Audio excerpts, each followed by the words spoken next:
Morning, everyone.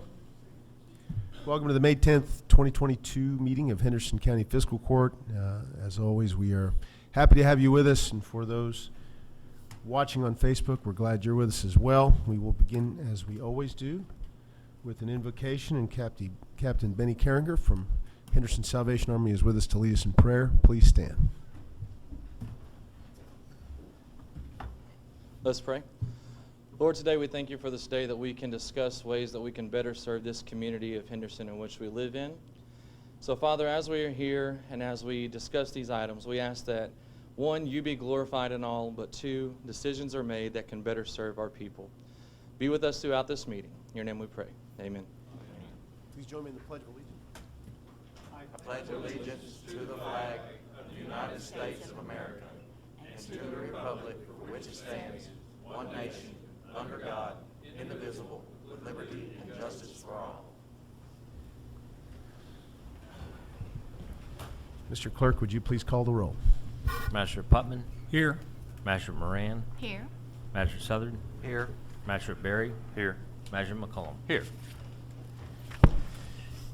Ladies and gentlemen, you have in your packets the minutes of the April 26, 2022 Fiscal Court meeting and the April 27th special called meeting where we discussed the draft budget for next fiscal year. After a period of review, I'll entertain a motion to approve both, please. Make a motion to approve both minutes. Second. We have a motion and a second. Any other discussion, corrections, clarifications? All those in favor say aye. Aye. Any opposed? Okay, first up on the agenda, we have a proclamation for Economic Development Week, and we have members of a great team at Henderson Economic Development with us, and thank you for the job you do. It's been a tumultuous 2 years since Henderson Economic Development was reorganized, and can't say enough about your team, Missy Vanderpool, and everybody that's helping. Got a great board of directors, great group of people supporting you, so we're going to read this in honor of both the National Economic Development Week and as a tribute to your work.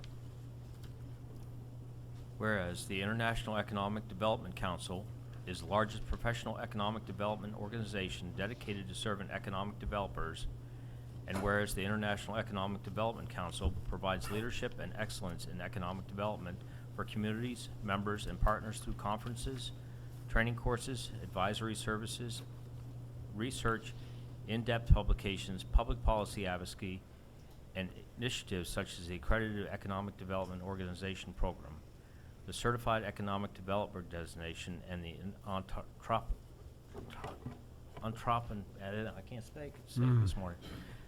Entrepreneurship Development Professional. And whereas economic developers promote economic well-being and quality of life for their communities by creating, retaining, and expanding jobs that facilitate growth, enhance wealth, and provide a stable tax base. And whereas economic developers stimulate and incubate entrepreneurship in order to help establish the next generation of new businesses, which is the hallmark of the American economy. And whereas economic developers attract and retain high-quality jobs, develop vibrant communities, and improve quality of life in their regions. And whereas economic developers work in Henderson County within the state of Kentucky. Now therefore, I, Brad Schneider, Henderson County Judge Executive, join with the Henderson County Fiscal Court to proclaim May 9th through 13th, 2022 as Economic Development Week in Henderson County, and remind individuals of the importance of this community celebration, which supports expanding career opportunities and making lives better.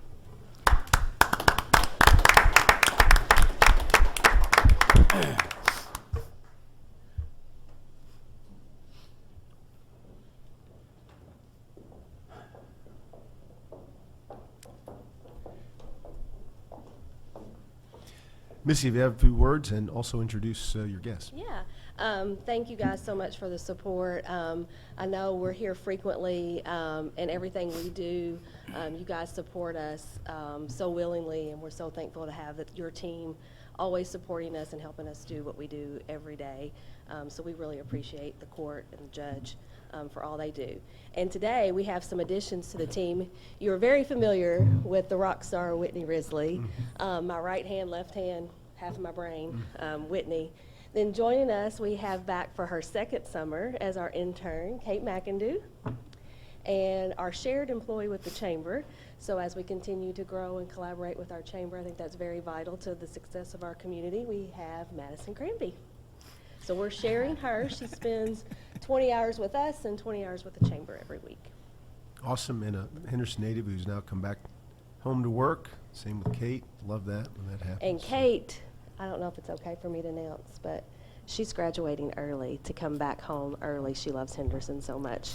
I mean, probably if she was at the University of Alabama and not Auburn, she would want to stay a little longer, but she's coming back early. We're very excited about that.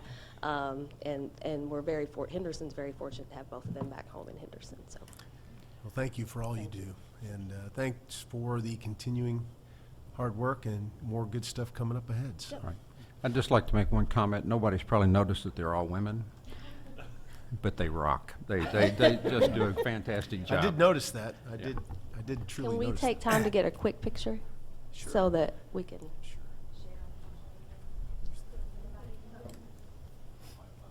Come on, Hvac, wake up.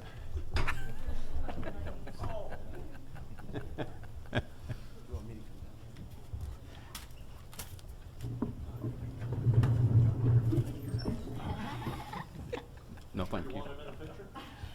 I'm good with what I'm doing.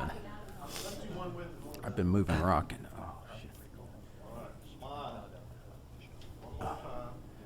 Well, this rock, people put it on top of the berm. It doesn't need to be there. I can't move the berm. It's down in the dirt, so I shovel, I pick.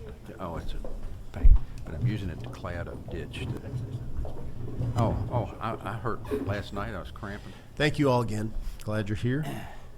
Next, we have Captain Benny Carringer is going to come up again and discuss a request from the Salvation Army. Yes, so good morning. It's been a long few weeks.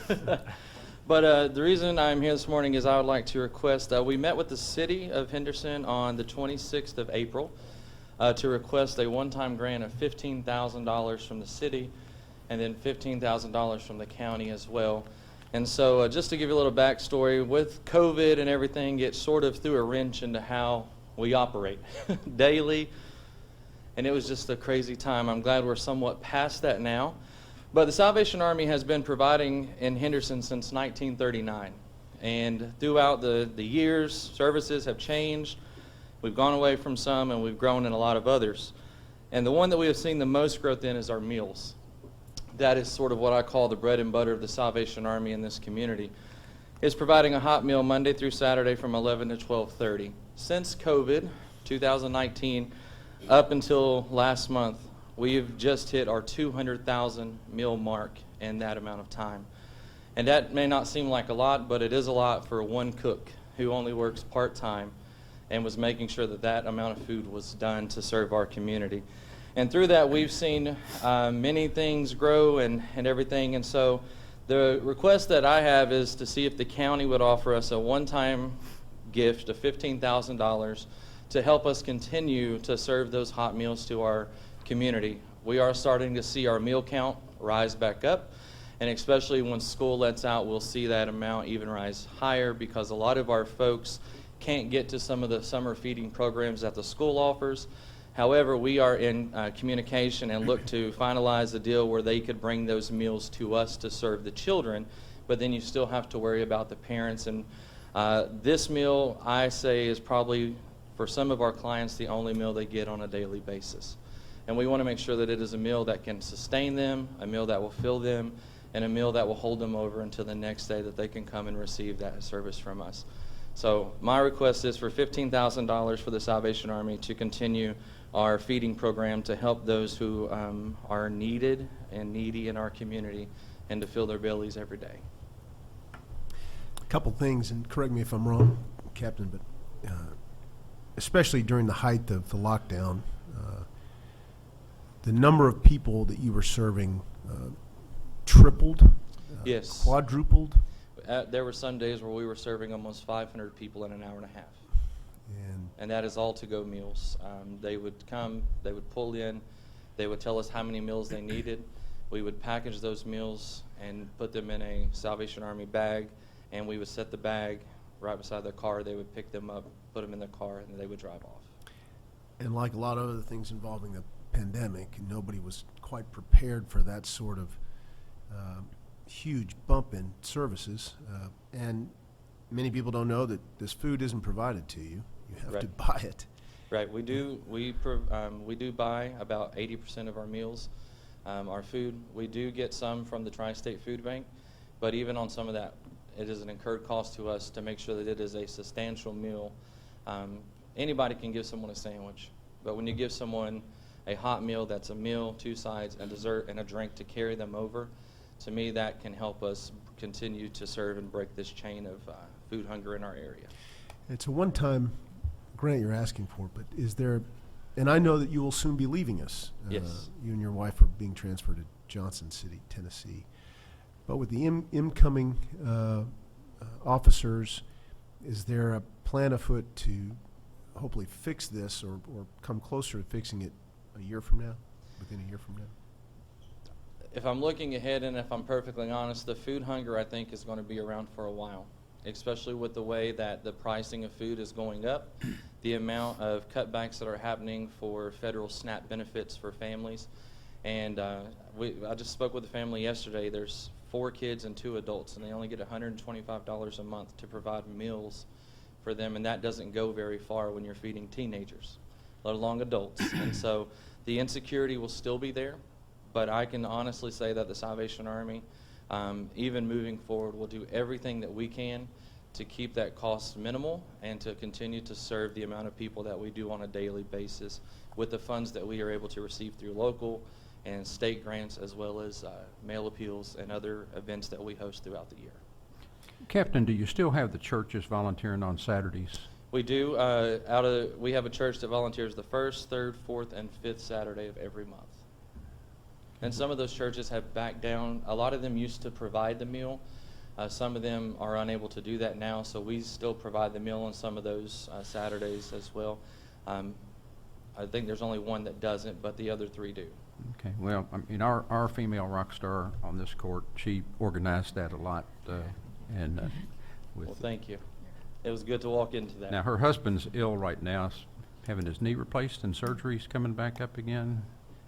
And so I'm sure you miss her because she is a great organizer. Yes, we can always use those people. And probably understands this challenge. Yeah. Did you get some feedback from the city yet? Yes, so when I met with the city, they unanimously approved the request of $15,000 that they would distribute in the first part of July, I believe, once they finalize their budgets and prepare everything. And they approved that one-time gift of $15,000, and they told me to let you know that they approved their portion, so please approve your portion. Do we need to think about doing it before this budget? I mean, our budget's getting tighter. People don't realize that. Some people Well, we can do it think we now. We ought can to- do it right now if we need to, Okay. without any issue. Yeah, some people think we need to cut taxes, but we're already at the point that our income and the requests by the different government entities here are already we're maxed out. I understand that completely. Now, we do have some reserves, but once you use them all up, They're gone. yeah. But we can afford this easily, and it is eligible if we choose to for ARPA funding. Yeah. So, Beth, did you want to make the motion? Yes, I would like to make the motion that we provide a grant, $15,000 grant to Salvation Army. Second. we have a motion and a second. Any other discussion? All those in favor say aye. Aye. Any opposed? Abstain. And the chairman of your board abstains as he. Which is a wise decision, but. All right, thank you very much. We're happy to help, and we will certainly miss you and your wife. You've done great work here through a very difficult time, and Johnson City is getting a great pair, but I'm sure the local team will be just as effective and enthusiastic. Yes, thank you for all that you guys have done for us in the 3 years in supporting the Salvation Army even before we arrived. But it is great to know that our community, where there's a need, the Salvation Army is there, and we're very grateful. Captain, your wife has been a tremendous Lions Club member, and I appreciate that, appreciate you all. And I hope that you will encourage because it helps get people to know who you all are and what you do. If you can encourage the next people to consider Rotary Club or Lions Club or As of the way it looks, Mrs. Story, the new female officer, Major Sandra, will be joining HLI, Good. replacing my wife in that, and looks to join Lions Club, and then Major Stephen will probably join Rotary or vice versa. That's a Excellent, good plan. excellent. Good plan. Judge, if I Thank may, you talk, rock star seems to be the term today, but the Carringers are true rock stars. I mean, they raised the bar over there as to what they've been able to do to way up here. But that's why they were sitting on top of the roof, though. wasn't it? They, Not me. you could go on forever to thank them for all their accomplishments, but they truly, truly, truly done a magnificent job, and we're going to sorely miss you. I mean, you and Crystal both, you've done a great job Well, for the thank you. whole community, for the whole community. Yeah. Thank you. Thank you. Next, we have representatives of our Soil Conservation Service, and Alan Sutton will come up, and you can also introduce your guest if you'd like. I would. And thank you all for the opportunity, Judge Schneider, magistrates, and members of the court. And I'm speaking to you this morning on behalf of the Henderson County Conservation District. And the genesis for this, and I'm going to introduce our members. Whoop, back up one. There we are, and if you can see that, I'm currently chairman. We rotate in this position often, and everybody holds different positions within our group. We're allowed to have 7 members, and we currently have myself, Rankin Powell, who could not be here with us today due to a event at Princeton, Kentucky, was University of Kentucky. And then Joel King, and we'll hear from Joel in a little bit here. He is our secretary and helps with the budgets and so forth. And Larry Parrish, who's our treasurer. Walter Hazelwood, now supervisor, past chairman of this board. John Denton, supervisor, and Ronnie Eblin. And if you know these people, and I imagine everybody here probably knows most of them, we are spread out throughout this county. We are the kind of the eyes of what's going on in the world of conservation. Everyone you see on that list is pretty much farmer. We're about agriculture, and that's, as you know, being about agriculture, soil is our most important asset, and it really is. I believe that with all my heart. I have prepared a handout, if I can. I might present this, and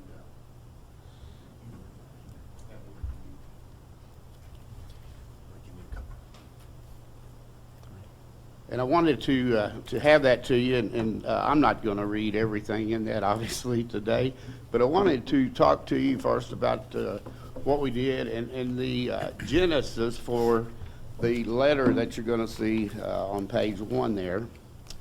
And this letter, you probably all have seen it before, and I think I just gave away my copy of the presentation. Can I have one back?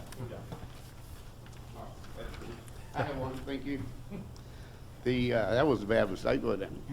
I used to do a lot of this, and I retired from 40 years in the agriculture industry in 2017, Judge Schneider, and I now reside in a community called Little Dixie. And I've gotten away from some of this, so this is a little bit of a new task, so bear with me if I mess up today. But within this, the genesis for the invite, if you would, to be here today stems from this letter. And we had submitted our budget, which we'll talk about that in a little bit. And later, we had learned of some possible opportunities.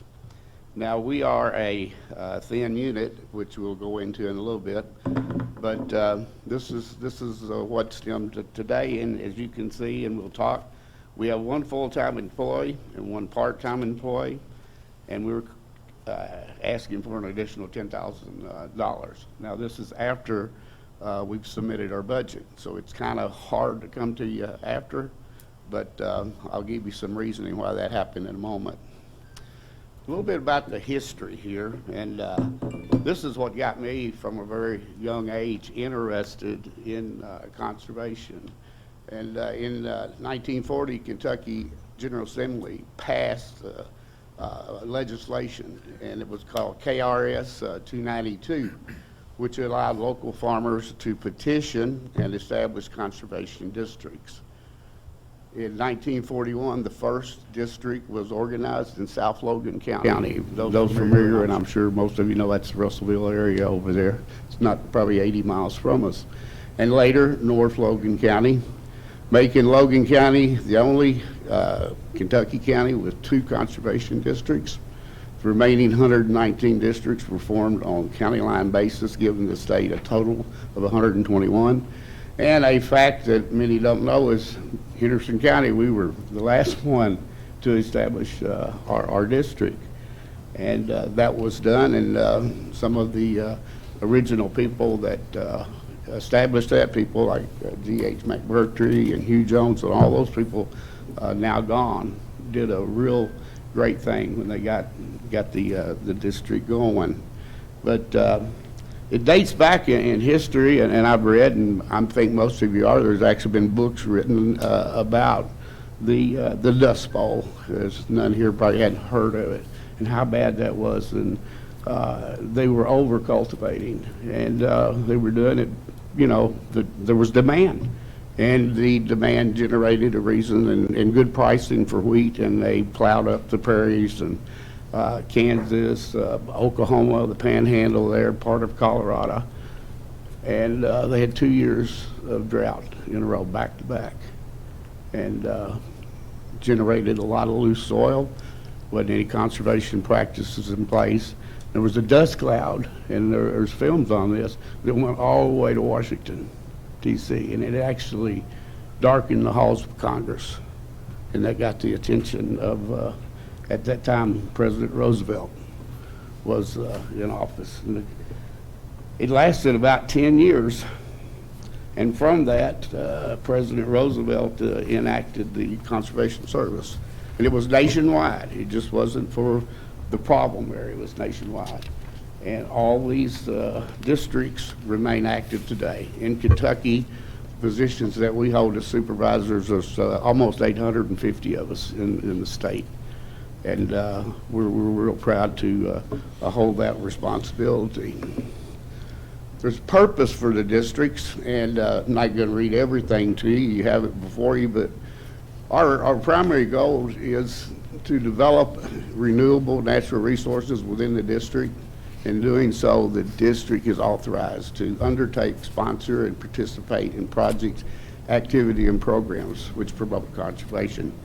And we do this, and we try very hard in our individual areas and within the county. And in doing so, we would be helping with solving soil and water problems, setting priorities for conservation work throughout the county, coordinating the federal, state, and local resources needed to accomplish the work, and provide leadership at the local level.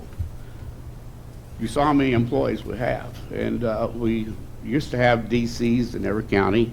Now we share a supervisor DC with 8.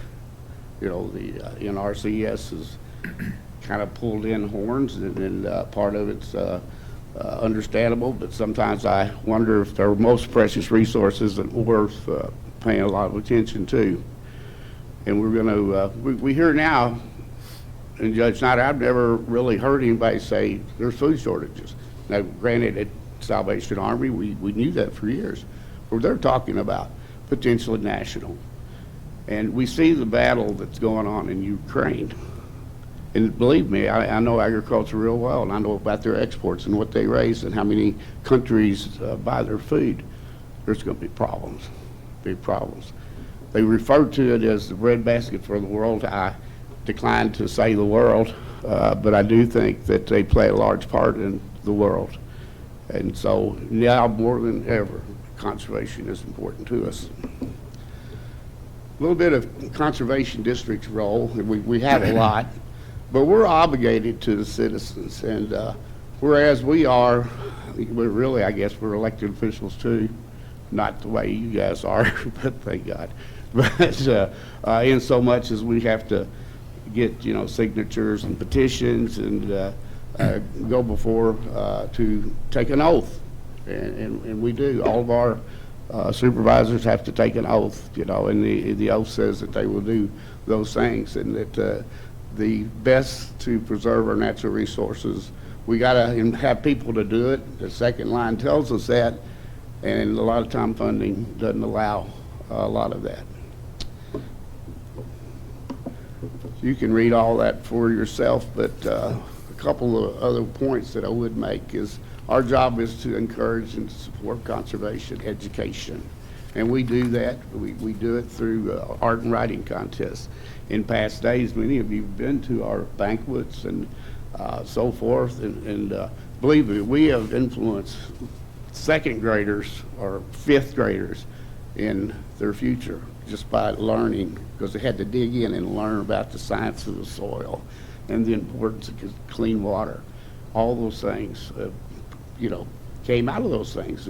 We hadn't done it because of COVID lately for, I think, 3 years now. We hope to get back on it next year, but that's one of our ways of educating. And there are many other things that we could do, but there just isn't enough time and effort. Our one employee, and I'm not going to talk a lot about it, but we have a wonderful secretary. And I would have invited her to be with us today, but somebody has to be at the office. And believe me, for that end of us, nobody's there except her.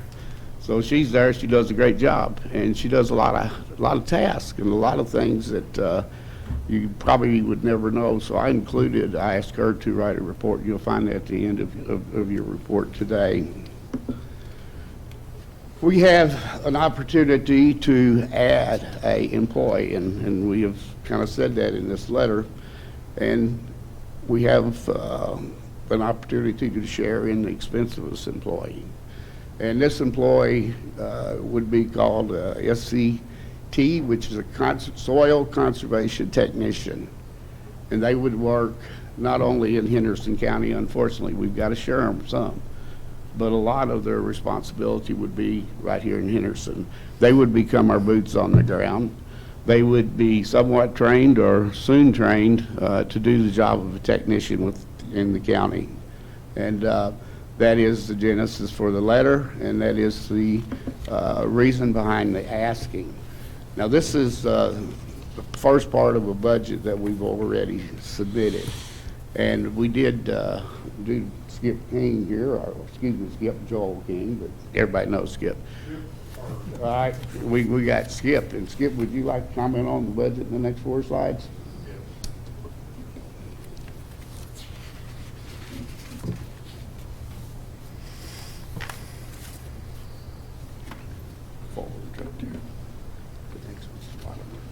Yeah.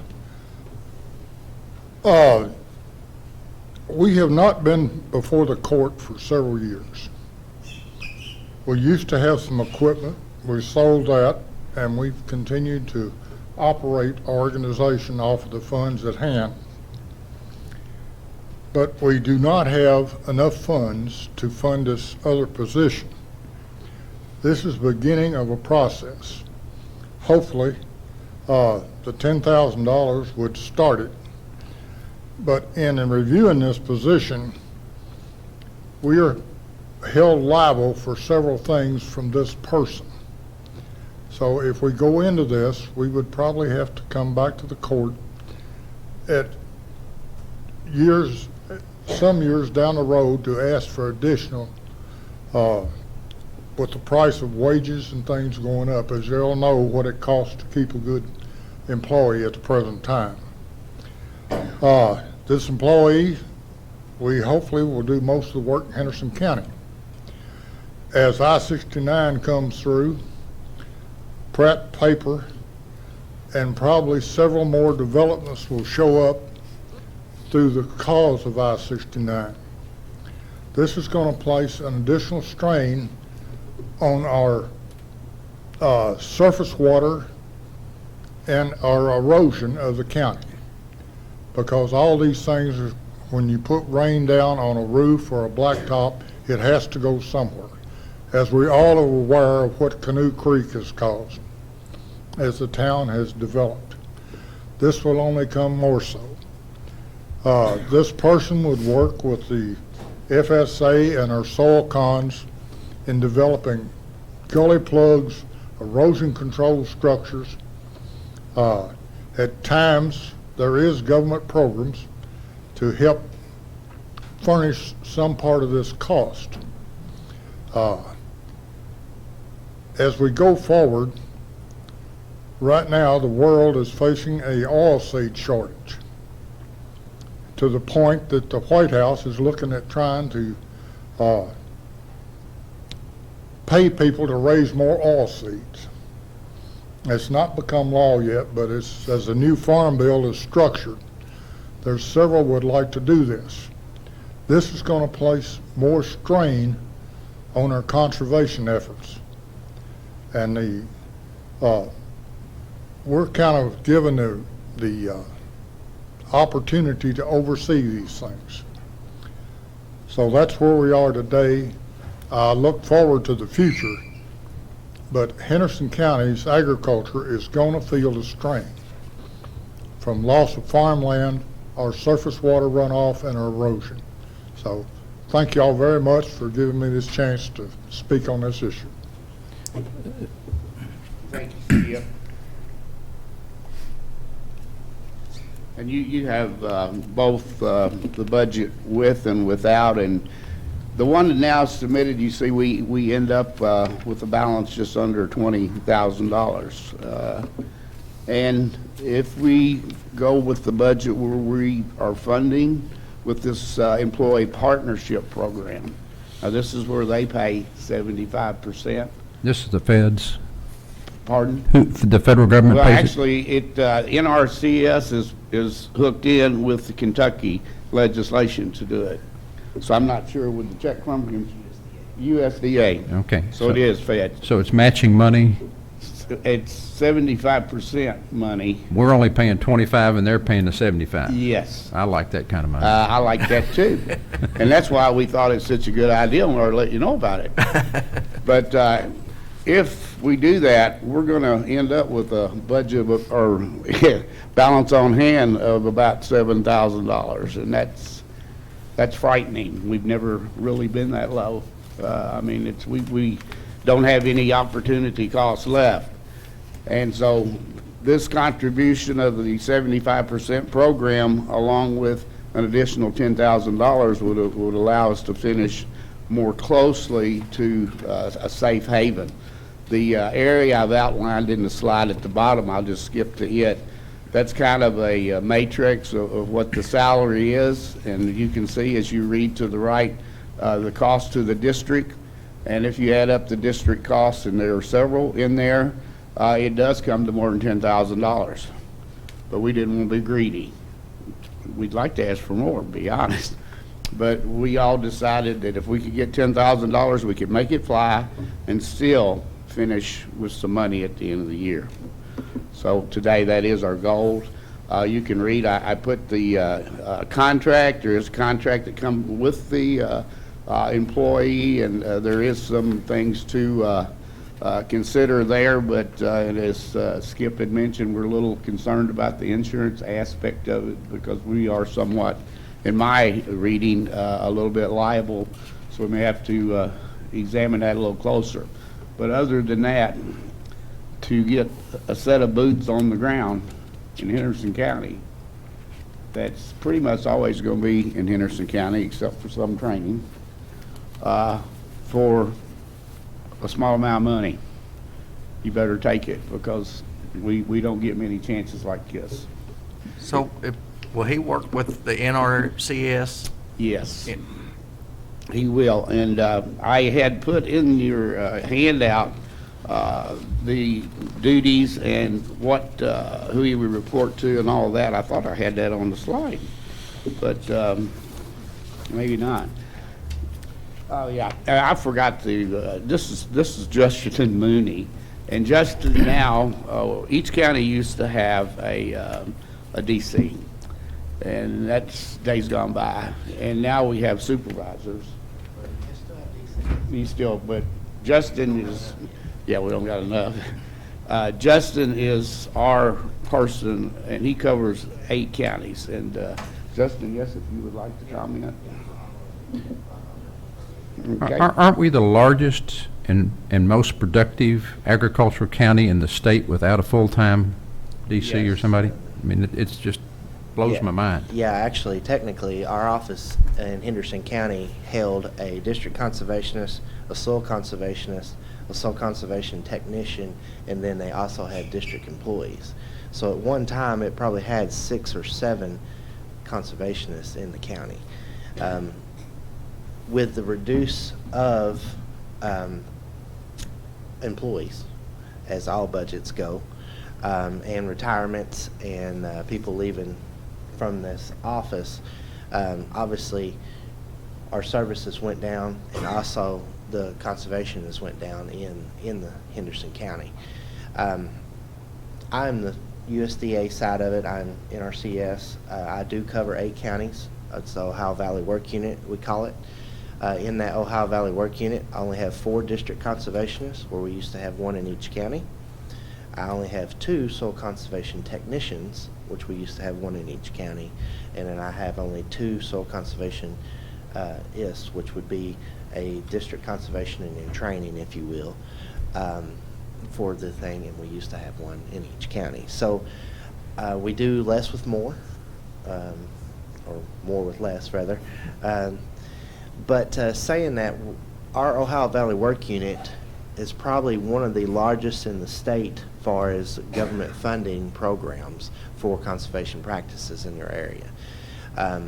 As you well said, Henderson County is a huge agriculture county. But yet, on my stat sheet, I have less conservation money going to Henderson County. And I relate that because we don't have an employee. We don't have somebody out on the ground. We have a great district secretary, but a secretary in the office is not information in the field.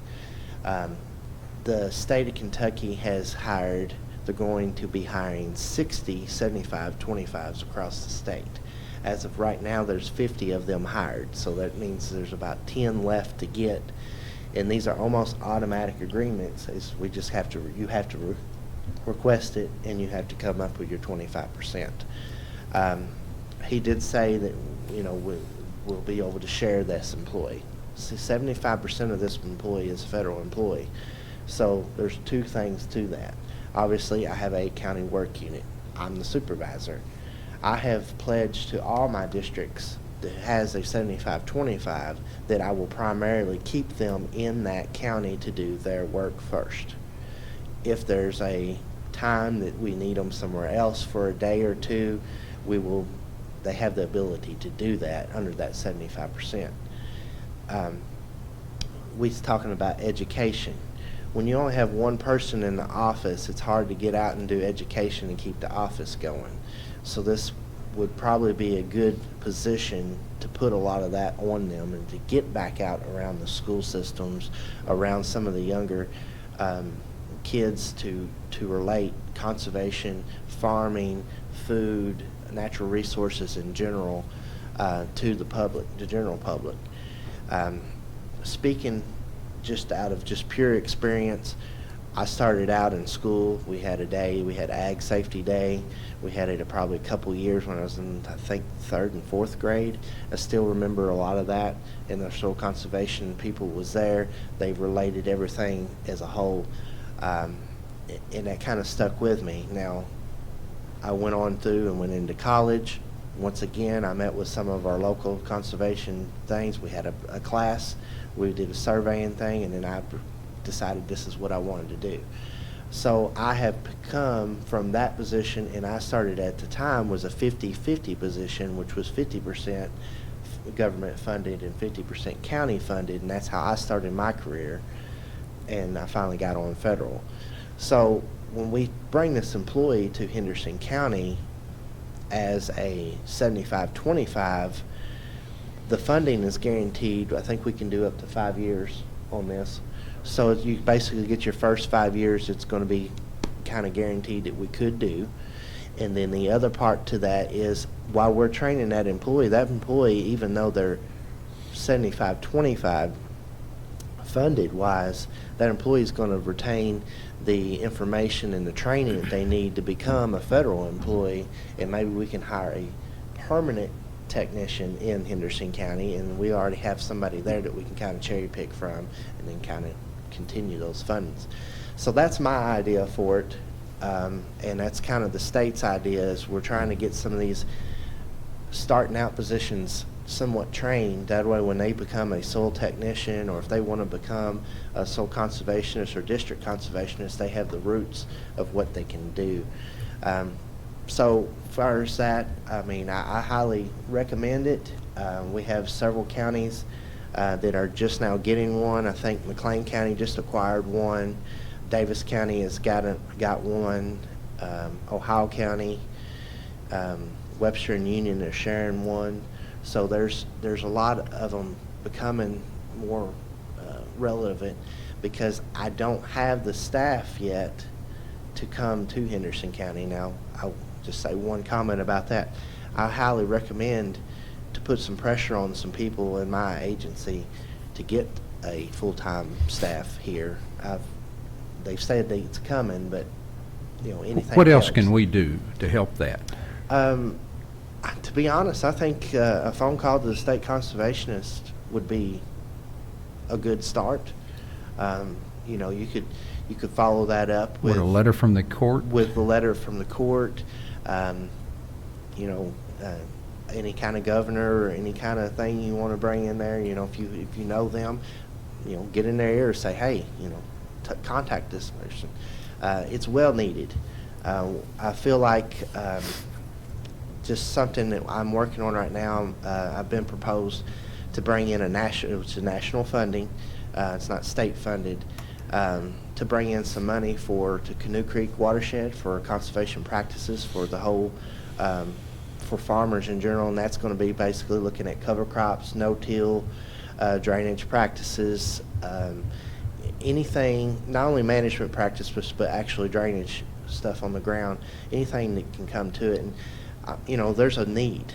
You know, we had our EQIP sign up, which is Environmental Quality Incentive Program, which is the money that we provide from federal. We had 55 applicants this year. Now, granted, only a few got funded, but that's the norm across the whole 8 counties. But when I have a special watershed, they're only going to compete against the people in that watershed. We're not competing statewide. We're not competing work unit wise. So when I request this money, I'm going to bring a need. And the worst part about that need is whenever I send somebody to the office to get an application, is they don't have there's not anybody else there but our secretary, so it's kind of hard to put it all on one person. So bringing this position in is not only going to help with the information to the county, but it's also, if we bring in extra additional funding in the county, that person's going to be busy, is what I'm going to say. So will this help maybe get that $3 million grant for Canoe Creek? I'm on the table right now. I'm going to ask for $3 million. Now, typically, that I end up getting half of that, so that's over 3 years. However, if we can spend that money quickly, which is this position will help me spend that money, the faster I spend the money, the more I can ask for, if that makes any sense. We just did a project in Panther Creek watershed, which is mainly in Davis County. It does cover into Ohio and Hancock County and some in McLean. I asked for $3 million. I got $1.5 million. That was basically $500,000 to spend each year is how it's broke down. And everybody who applied got funded. So we went from having 1 or 2 to 15. So what I'm trying to say is it's going to make a difference. And we have to, that's another thing I might need support with that grant or the money. If I need support, I'll ask my conservation district to get to y'all if we need something to help work with that watershed. And when these soils run off these hills, where do they go? Well, they fill up your river, which causes flooding. Well, so it also goes into Canoe Creek. it also goes to Canoe Creek. So it goes into creeks first, goes to the river, and then it goes to the Gulf of Mexico. If you talk to any of your probably DOW and different things of that nature, what they call the Lower Green River area is one of the, for some reason, it's one of the, been linked to the Hypoxia in Gulf of Mexico. So that's why there is a national interest in bringing in conservation practice money for this specific area. So that's kind of why that's on the board, but it's on the radar. And Canoe Creek just happens to be one of them. Our court here has to help fund keeping Canoe Creek clean and keeping the ditches, you know, when you got to dredge it out and whatnot. Would this soil conservation help slow that down? Well, sure. We always do a formula anytime that we bring out. Obviously, we have to have justification to be spending money. So if a farmer comes in, a landowner comes in, they apply for an application to do these, I guess you would say, benefit program or these practices on their farm. We do a formula to decide how many tons of soil they're saving a year. Just a prime example, if you're conventional teal, corn, and bean rotation, on majority of our soils, the tolerance level is about a 3 to 4 tons per year loss. And if you're doing that rotation, you're probably in the 10 or 12 ton loss. By bringing in conservation practices, doing no-till conservation cover and cover crop, just by those practices alone, that's a management only, we can bring that down to around 4, which is about what they're looking at. But if we can add actual structural practices, you can bring that back down under that tolerance level, which is actually saving soil instead of losing it to tolerance, right? Now, I'm not a soil specialist. On our farm, we used to grow a lot of animals on the hills. Mm-hmm. We didn't do that. Right. We grew pigs and cattle, and now we don't grow those anymore. And we used to plow it and disc it. Now we no-till it, Right. but we're still. Yeah. I think it's hurting even doing that. Well, market trends has got a huge thing to do with it as well. Do you see as many cattle farms as you used to see running down the road? You don't. You see corn and beans. You put corn and beans, even if you're doing management practices, you're losing more soil than you was if you had animals and grass. So, you know, we're not here to tell somebody how they need to make money on their farm. We're just here to make better what they got.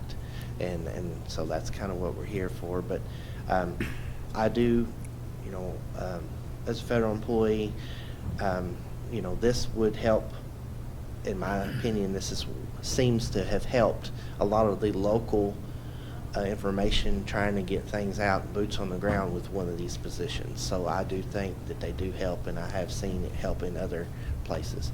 As far as the training goes, that's on us. We will put the training down on them. So federal will provide their things they need in their office. We provide a vehicle. We're going to also be providing their training. So, you know, really we're just requesting that 25% for the funding to keep that employee. So. The request is part of the draft budget that we're considering. It's in there. I think we all understand the benefit. Okay. We'll be making decisions on those final measures here before the end of June, certainly. So we have your request in hand, and we are strongly considering it. Thank you for that, and really, that kind of is the message we wanted to bring today, and it's needed, and Justin, thank you for your report there, and Skip, and if anybody else has any questions, if not, I'll turn it back to you. Yeah. Alan, just one thing. So all you all are asking for is $45,000. We're already giving 35. You're just Yep. asking to raise it to 45. We're asking for an additional 10. That's all you're asking. That's all we're asking. You're not asking for enough. Well, we are not greedy. I know. And we know that. But you all are overpaid, you know. We're all volunteers, but at any I was just rate- teasing, 'cause I knew you were volunteering. But, we'll always take more. One thing at a time. You gotta ask. But I do think it's an opportunity. And how many times do we get an opportunity for somebody else to put 75% of a salary? Yeah. So if we let it get away from us, there was only, 60? 50 of them's full. I'd like to be one of the other 10. Absolutely. And just to be certain, there's not an immediate deadline here, right? We can, by the end of June, okay, which means we'd be, Henderson's already submitted for this, and they've already given the position to us. So on paper, it's there, we just haven't hired. okay. Any other questions? Justin, could you please submit to me, to my office, appropriate language for lobbying for a more permanent position, as you mentioned? We'd be absolutely happy to consider that support in that way, too. So, thank you very much, Justin. Thank you all very much. Thank you all for what you all do, and thank you for coming and sharing with us. Thank you for having us. We appreciate y'all getting off the tractor.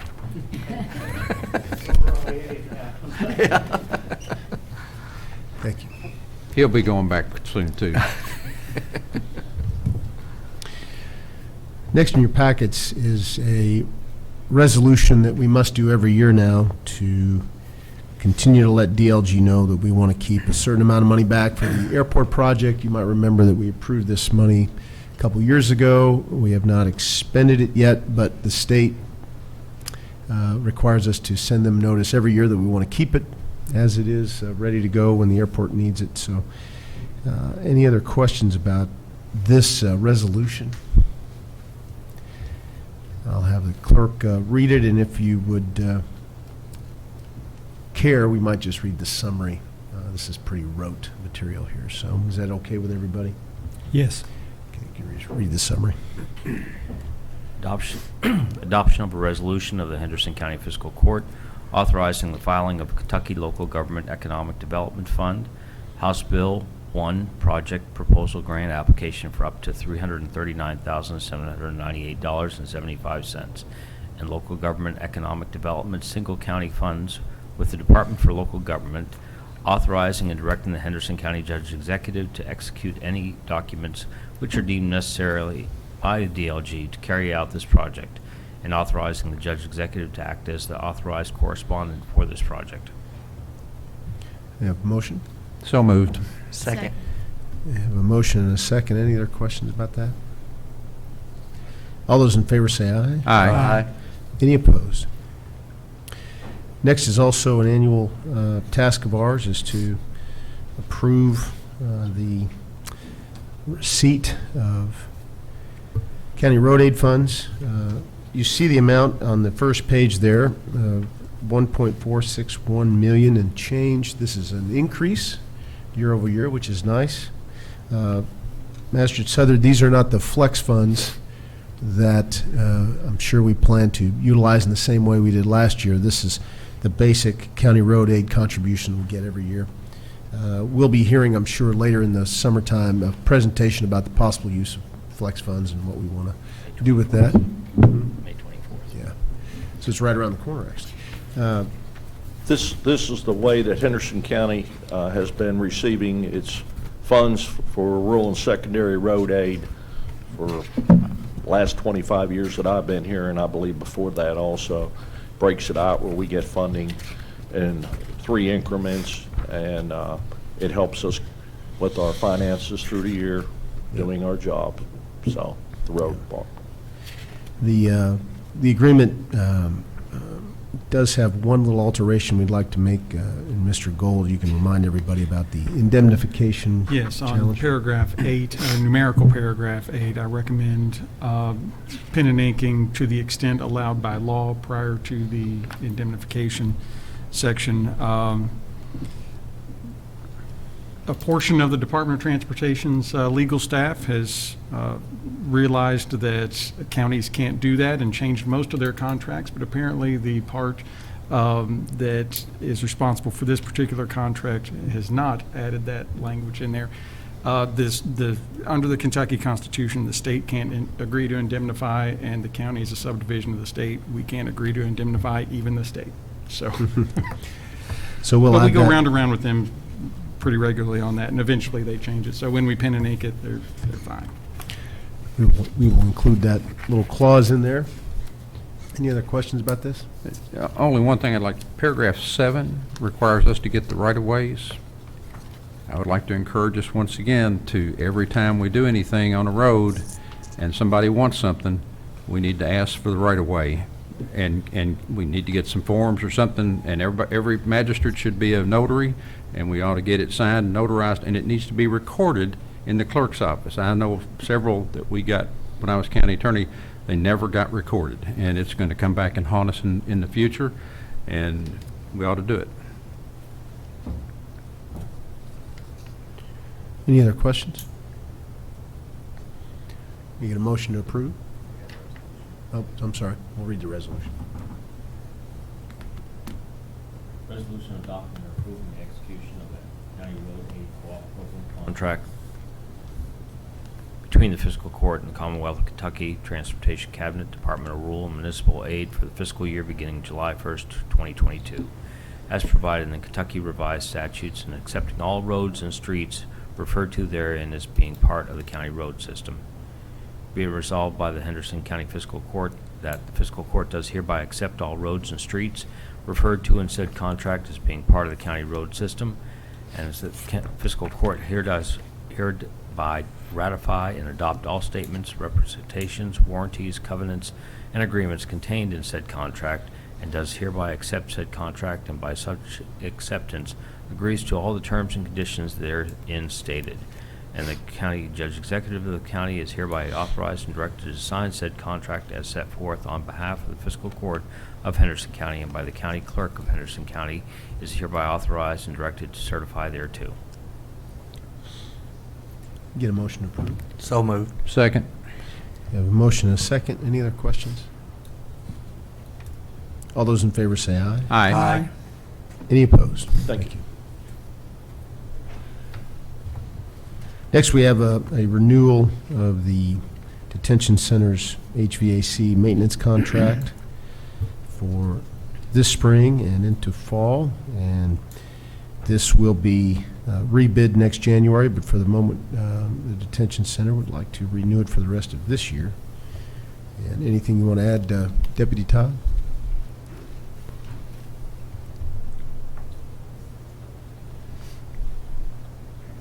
Morning. Morning. Not really. This is something we do every year. And it's an agreement to service our units on the roof, and we got bids, and HMC was the cheapest. So. Okay, you did get bids. Judge, the agreement's been reviewed and approved as a form of legality. Thank you. How many of our units are getting past their prime?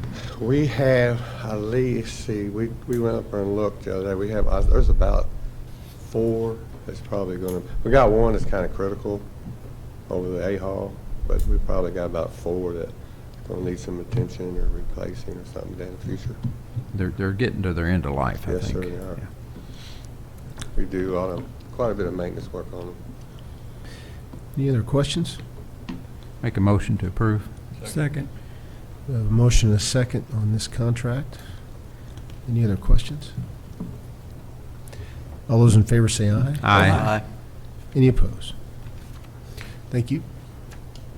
You have the sheriff's report in your packets. Sheriff Crafton, anything to add to the sheriff's report?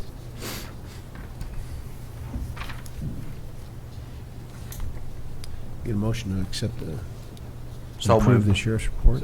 We have a motion and a second. Any other questions? All those in favor say aye. Aye. Any opposed? Mr. Gold, your report. Judge, several checks today. First, flow through from the city, $458.33. Jail fees collected, $192.83. Interest, $11.10, and $3.70, bringing today's total to $665.96. And the fiscal year total today, $130,885.37. Motion to accept. Second. Motion is second. Any other questions? All those in favor say aye. Aye. Any opposed? Okay, I'll Judge, call, I do have one more thing, if I can. The county attorney's office is going to be hiring, with the approval of fiscal court, a young lady by the name of Macy Brown, who is originally from Henderson County and is graduating from the Indiana University Law School, and she's going to be filling the position of Ashley Hampton. We are hopeful for some additional funding from the state and some other things. So I don't have a total county amount to present to you today for her, but I would like you to approve her as a hire in our office as an assistant county attorney, and at a rate from our budget not to exceed what was previously budgeted for Ms. Hampton. Now, Ashley got her student loans taken care of and left you? That is correct. And I'm very afraid that's going to happen with another one of our longtime employees as well. Don't let that happen. Traffic court going until late hours of the night is something, makes it hard for people to see their kids. So we're working on that, working with the local judges to hopefully cut down the length of court, and also seeking additional staffing from the Prosecutors Advisory Council. Do you miss me? Hopefully. No. Just, I make a motion to approve. Second. We have a motion and a second. Any other questions of Mr. Gold? All those in favor say aye. Aye. Any opposed? Motion carries. Brenda Ryder?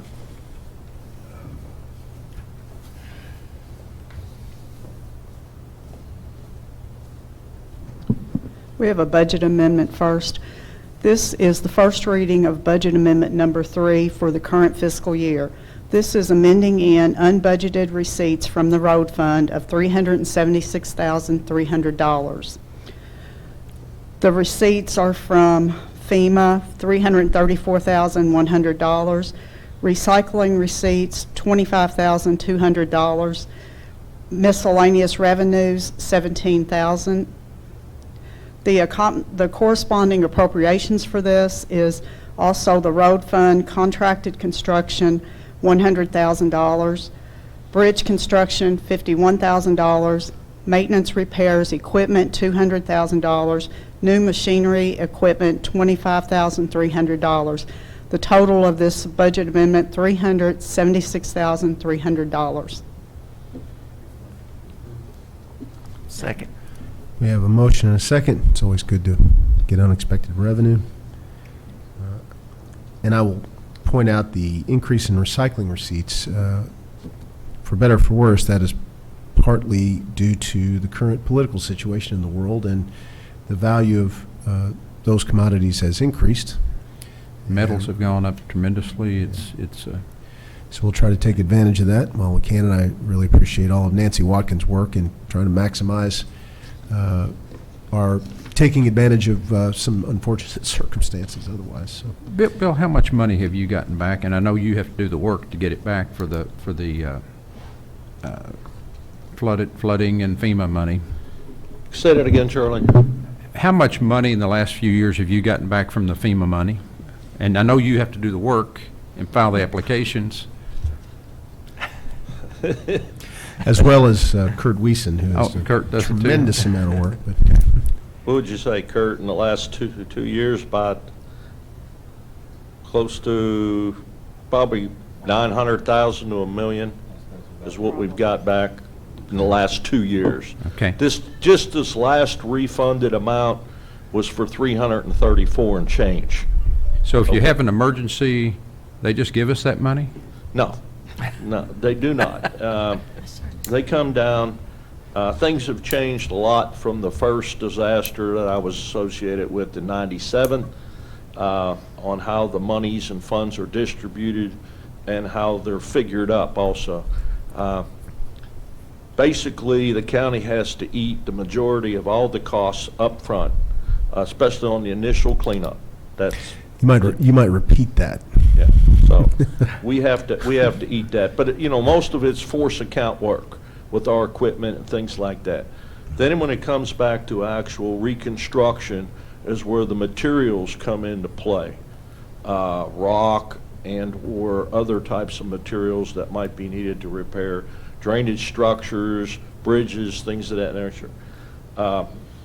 That is done on normally a reimbursement type thing. So we where have to have to expend the monies out first and then apply for the reimbursement from FEMA. So if we didn't have the money to do the work, we wouldn't get the reimbursement. That is correct. Or we need to take out a loan in order to do that and pay interest. Taxpayers be paying interest, so it's good to have a reserve large enough to handle these emergencies. Bill, there has to be a threshold, doesn't it, that we got to meet? You have to meet the threshold first to be declared a disaster.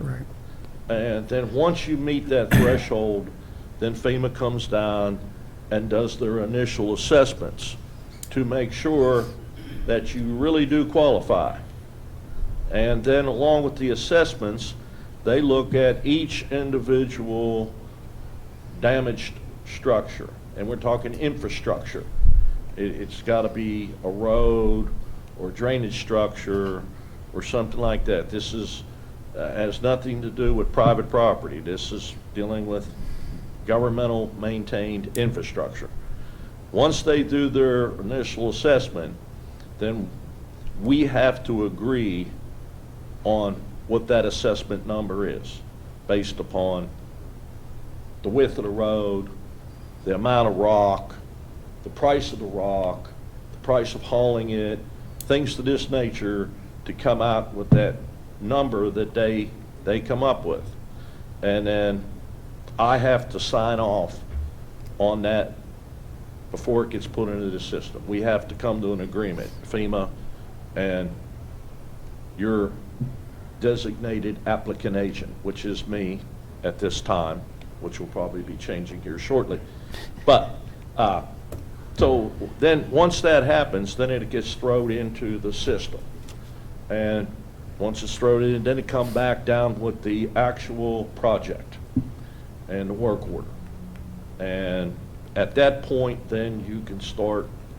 It has a deadline. You have 18 months normally to complete the project unless you apply for an extension, which we've had to in many cases because a lot of our damages have been repetitive type, where we're in the middle of fixing one from 1 year and a year later we have another incident which re-damaged what we've already partially fixed. So it's been an ongoing ordeal for several years on some of these projects. Kurt, when was our last declared one? Was what, 2 years ago? Yeah. So, and I think in the 25 years that I have been here, I've had to deal with 13 declared disasters in our county. So. Thank you for that information and also for taking care of them because, but having the money is what was important. Yes, if we don't have the funds to work with, it would be extremely burdensome on the county to try to do these projects and or road rockings and or repairs and get reimbursed. If we weren't financially solid, it would be a very tedious project because we'd have to look at each project individually and do them like one at a time to make sure that the cash flow would come in so that Brenda could cover the bills, which she does a good job covering the bills right now. And it's clear that it takes quite some time to get fully reimbursed from FEMA. Yes. Years. Yeah, because you got to remember, a lot of these repairs are also weather dependent, and Mother Nature is very powerful because she causes a lot of the damage, but also you just can't go out there and just do it right away and when it's all soupy and muddy and this and that. So you have to plan out what you're doing. Plus, you have to remember, you have to maintain the rest of your roads while you're doing this. Right. And the rest of your infrastructure. So you got 440 square miles of county to take care of. It's not a small county, and along with that, we have 440 miles of road that we have to maintain. And if you deplete your reserve just to handle this, then the ongoing government functions of all the departments are flying without a safety net. And if we didn't have the manpower and equipment to do what we do, it would be even more burdensome. So we need to be thankful that we've had fiscal court that supports the road department and allows us to have the manpower and equipment to be able to do this. Because if you had to contract it out, it would even be more. Yeah. Okay, thank you, Bill. We have a motion and a second on this budget amendment. Any other questions? All those in favor say aye. Aye. Any opposed? Motion carries. On to transfers, please. Okay. I have transfers. The first page of transfers is actually entering into the record the transactions that were approved at the April 26, 2022 meeting, which was transfers for the 2022 Juneteenth celebration and additional community volunteer fire department funding. The next page of transfers are as presented, and this is redistributing appropriations within the existing budget. I do also have a transfer a cash transfer from the general fund to the road fund of $900,000, and this is a budgeted transfer. Is that all of them? I'm sorry? Is that all the transfers? Yeah. Yes, sir. Make a motion to approve. Second. Motion and a second. Any other questions? All those in favor say aye. Aye. Any opposed? One more item. We had discussed in our initial budget workshop going ahead and paying off the lease, the current lease of the Great All that we have on lease, and basically wrapping that bit of business up so we didn't have to carry it into the new year. We have the money to do it. It will, again, place a bow on that little agreement and give us squared away for the new year. The payoff as of today is $52,087.59. Again, we do have the wherewithal to do this. Not a problem. Okay to do it today? Yes, I'll need for you to approve. Are you going to take it from contingency? Yeah. Okay. For now, yeah. If you make that approval. Make a motion to approve that. It's going to save us a little interest. It gets it out of our books for next year, and I think it's the right thing to do. Second. You're sure there's no penalty for prepayment, right? My information is from the bank Okay. that I've been working I with. didn't think there was, but it's been a while since I've seen that agreement. I just want to make sure that we check that before we cut the check. We're going to try not to do those agreements again. That's. I agree. And Field and Main did do us a favor, if you They did. recall, taking care of this as a lease-to-own type arrangement. We're appreciative of that. Did talk to the Finance Committee about this, obviously, and they, since the motion and second were made by the Finance Committee members, it's obviously they support it. So I do think it's a good thing to do. Any other questions? All those in favor say aye. Aye. Any opposed? And I'm sorry? I do have some claims. Okay. Okay. From the general fund to Henderson Tourism Commission, $15,000, and this is for the Aquatic Center feasibility study, is to come from the fiscal court advertising appropriation line. To Real VNC, $1,343.25. This is for IT device access and is an annual fee and is to come from the IT services appropriation line. From the jail fund to Advanced Document Solutions, $977.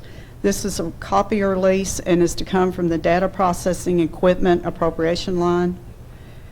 Henderson Chevrolet in the amount of $24,936.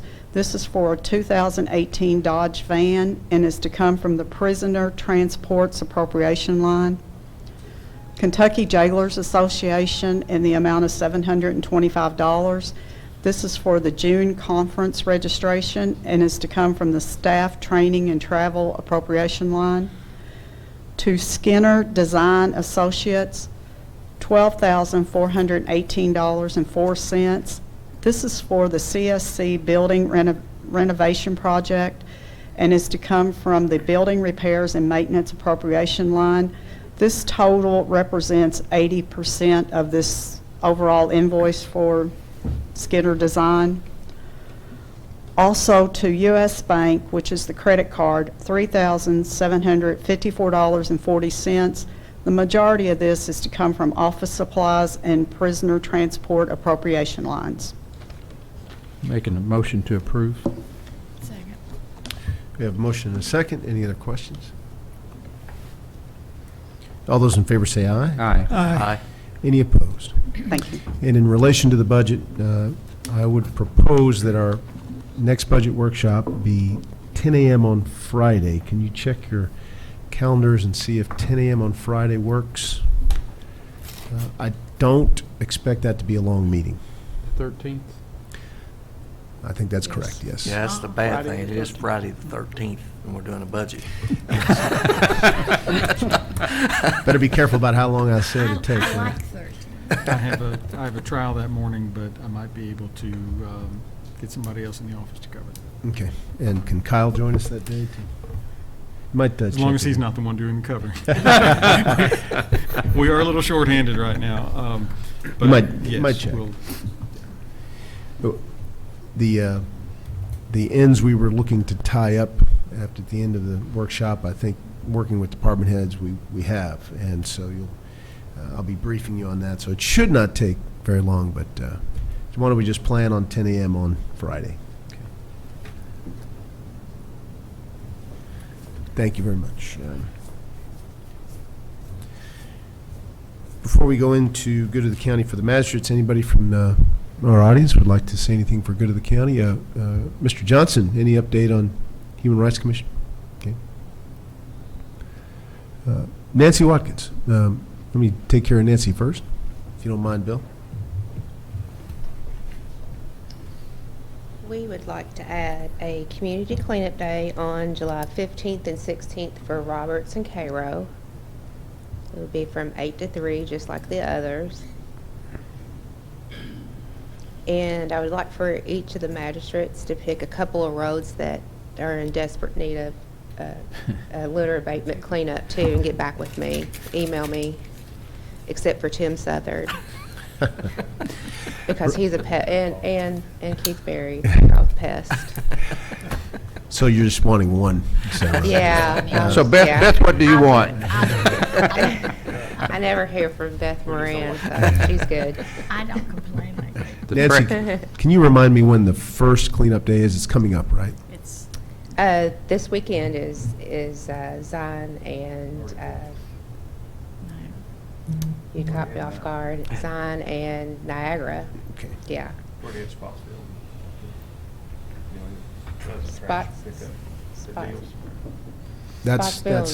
Spotsville and Bills is already. Yeah, you've already had that one. And then the next one is Cardin and Smith Mills.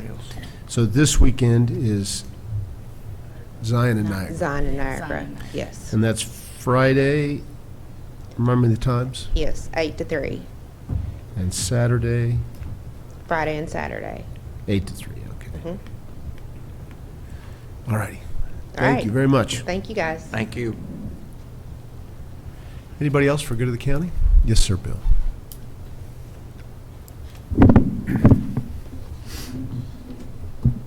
The judge and members of the court, I would like to ask for approval to do a switch up on our new equipment for this year due to the fact that one of our pickup trucks will not be delivered or even built probably in this fiscal year.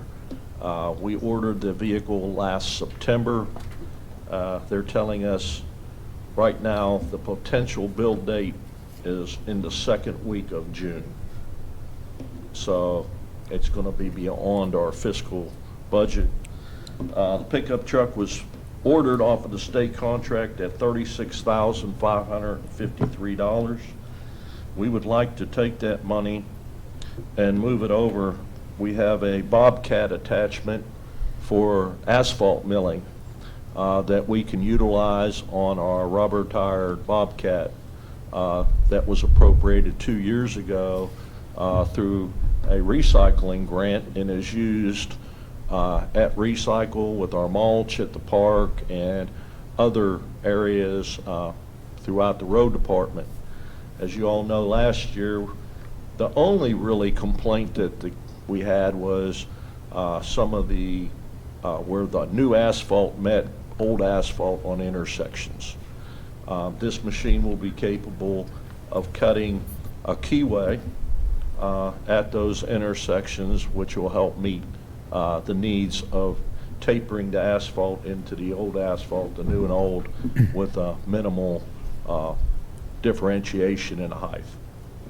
So we have one that is available immediately. It's the only one that they have left in stock, which is on the state contract pricing, and it is $30,887, which is less than the $36,553 that we have appropriated for the pickup truck. But you're still going to need the pickup truck hopefully next fiscal year? We're going to need to move that money into next fiscal year, so this is something that we were looking at for next year's budget and our equipment. So what we're doing is just doing a swap on them. We'll make sure that the pickup truck is covered in next year's Make a budget. motion to allow him to go ahead and make that purchase now if it's available. If you don't get the stuff now, you just don't know Yeah. when you're going to get it. Right. Second. Motion is seconded. To be clear, this is within the confines of the current budget. No problem. Well, we're just swapping Right. out the numbers you've Right. put for. Yeah. Any other questions? Thank you all. All those in favor say aye. Aye. Any opposed? Thank you, Bill. Anyone else? Hearing none, Magistrate McCollum, you want to lead us off? I would like to, actually. I don't know why, it always seems to be in Tim's district, but there is some good news. The jail is getting the driver's license, the new driver's license, the official new deal thing, and it opens up, It opened up Monday. okay, so it's here. But once again, it's in Tim's district. I don't understand that, but anyway. And everything is good in the 5th District, but I did have a thing on the Facebook, and I responded, but they took it down on our budgets and wanting to cut taxes. And we're already at the point where there's no really extra money. If we lose with the money that we've got now, and just like Bill explained about the FEMA money, then you're in trouble. And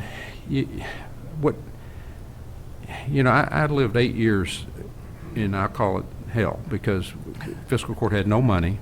And when I was county attorney first starting up, they wouldn't buy computers for me. They wouldn't do anything. And life was pretty miserable.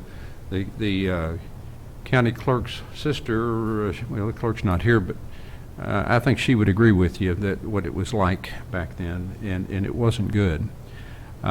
We need at least, I think, just a conservative estimate, about $6 million just for cash flow purposes. You got to have money to pay your people, and this whole concept to let's cut taxes. I mean, it sounds good, but you got to understand what you're doing, and everything then becomes, if you don't have the money, you're managing under emergency situations, and you make really bad decisions managing under emergency situations and having to go borrow money and go to the bank to pay for something that just got destroyed because of a flood or whatever. We've seen the legislature manage this way, and the state employees got a 1% raise in 12 years. And our employees, I'm afraid, would be rather upset if that's the kind of management we go back to. So I just want to encourage, I won't be here next year, but I want to encourage you all to realize how important having these monies and how hard it is to get them. And right now we've got money because of the federal government too, but that's going to get spent relatively quickly. But we've got to work to get, this has been, in my opinion, the best court we've ever had. But and we've done this We couldn't have had prep paper if it wasn't for the management. We wouldn't have the jobs out at the new 130 jobs at the Columbia Sportswear, and there's some more jobs that may come if it wasn't for this whole court collectively's management of our reserves and money. And I just would like to compliment all of you all for that, and hope that those kind of things don't affect an election where it's not really good and that you don't really know what you're talking about. All's good in the fifth. Thank you, and reiterate that we've been able to achieve these goals without raising taxes. Cutting taxes is quite a consideration, but we've been able to do this without raising taxes in the last 6 years, so I think we should all be proud of that. Yes, sir. Sorry, Judge, but I forgot something. I just wanted to make the court aware that we are entering into the CAECO salt auction for the county this year, be for next year's budget. It should be under $30,000, but we don't know what the price will be with everything going up as much as we have. So we're in the process of getting the salt bin at the Riverport replenished this month. So we used about 220 tons, I believe, of salt last year in the 3 events that we have. So it depleted our reserve quite a bit, but we're getting it stockpiled back up in anticipation. So just wanted to let everybody know. Thank you, Bill. And to piggyback one more thing on Manager McCollum's comments, the detention center has done this same thing, utilizing innovative practices and some revenue enhancements in their case. The jail has been able to build up a hefty reserve that protects both their ongoing operations and the potential cost to the general fund if those were not there and there was an emergency.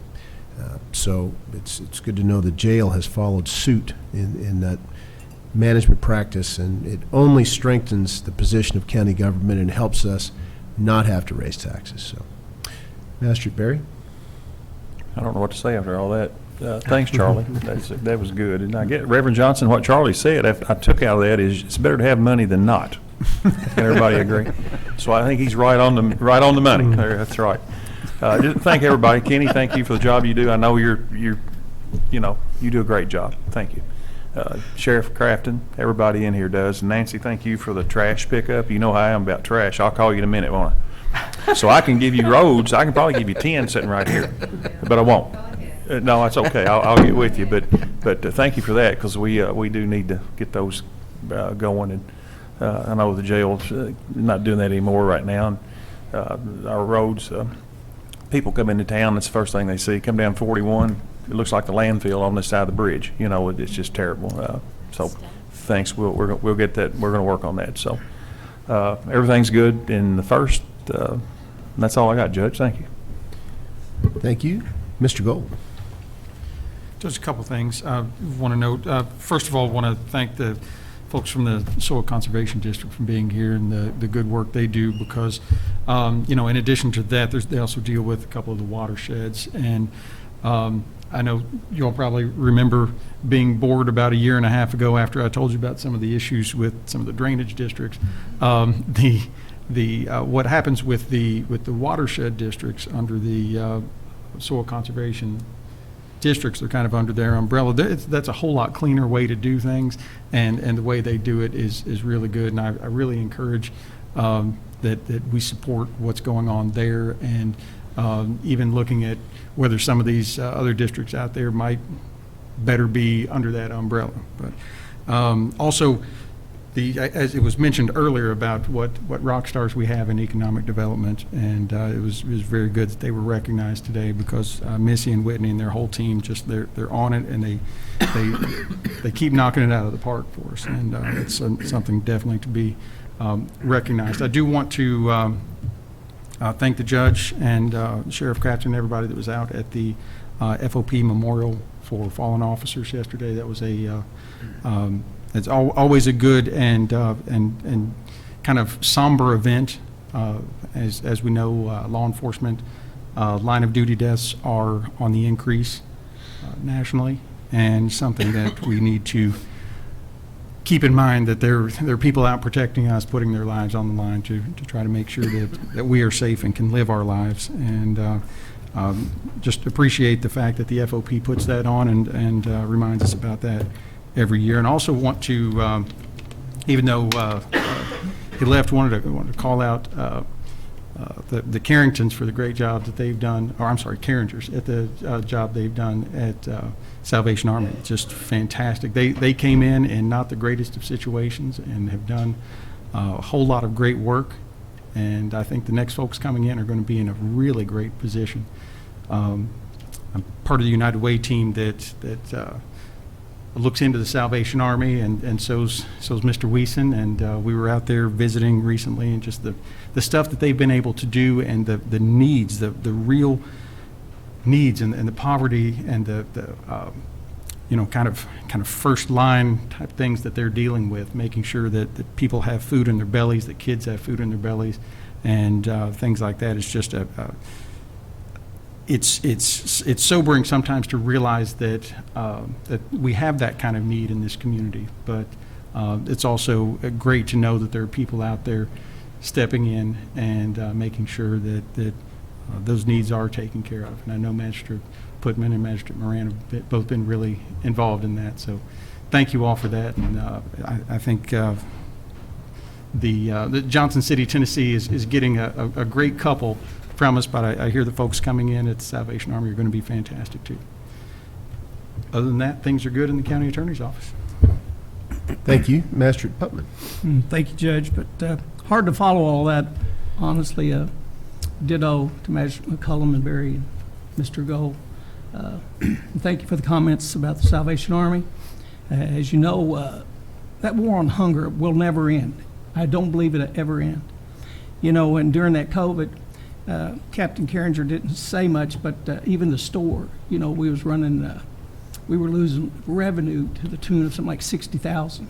So, even though that has picked up, you know, we can go in that negative number pretty quick, because like you heard him say, when you're feeding 400 or 500 at a meal a day, it gets quite expensive, and people think a lot of that's all donated, but we still, like you said, we have to buy it. So.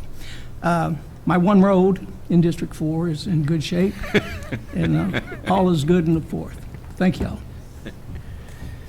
Thank you, Magistrate Moran. I do appreciate the Salvation Army too. We volunteered for many years serving on Saturdays, and it's been a really, I don't know how to describe it, an experience. It's a good experience to when you get in there and you see people and you get to visit with them, and you realize how important feeding the community is. I would like to thank Renisa and her group, because she helped me. Dennis and I, he wanted to vote. He hasn't been out of our home once in the last 6 weeks, but we came in and he got to vote. So I really appreciate all the time and trouble, and Kurt helped us too. And it was, you don't realize what a wonderful group of people we have working here until you have a little problem or whatever, and they just jump right in and help you. So it's a wonderful group of people we work with. And all is well in the 2nd District. Thank you, and Magistrate Southern. It's I would like to thank Amy Brady for her work in the license division. That's huge for our county, huge, and it is in my district, which is a good thing. And Alan, thank you, appreciate it. What y'all do is very important, and you know, we work for our county, but if it all runs down the river, we won't have anything to work for. So, thank you. And Nancy, thank you. She even answers on Mother's Day. So, I do appreciate you being there when I call, because unfortunately I have to call more than I should. And the old river's going to come back and get us. It looks like we're going to get about a 36-foot water, so that'll give Bill some extra gravel roads before he leaves to work on. And other than that, all's good in District 3. Thank y'all. Thank you. A couple things. Nancy, I understand correctly, that basket and bills were last weekend?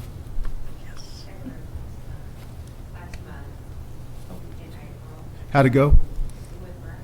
Good. A lot of turnout?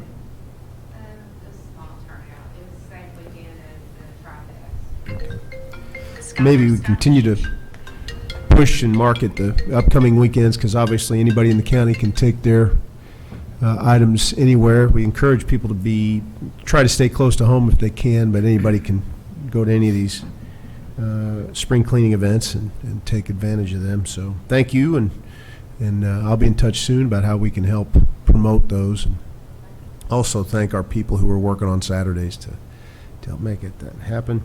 Last week was National Correctional Officers Employee Week, and we appreciate all the people who work at our detention center and the things they do to help keep us safe. And we have a good crew out there, and we appreciate them. I think that is it. And again, thank you all for being here today. After we do our work on Friday, I think we'll be able to square away that budget and be ready to vote soon, at least next fiscal court meeting, which will be great because we'll have plenty of time to get the second reading done in June. Looking forward to that. It's always weight off my brain when we get that put to bed. And we are also coming into another very good fiscal year, able to take care of some extra expenses because all of our department heads and elected officials have done a good job watching their pennies, and I think we'll be pleased with the way we end up at the end of this fiscal year. So without further ado, I'll entertain a motion to adjourn. So moved. Second. We have motion and a second. All those in favor can leave.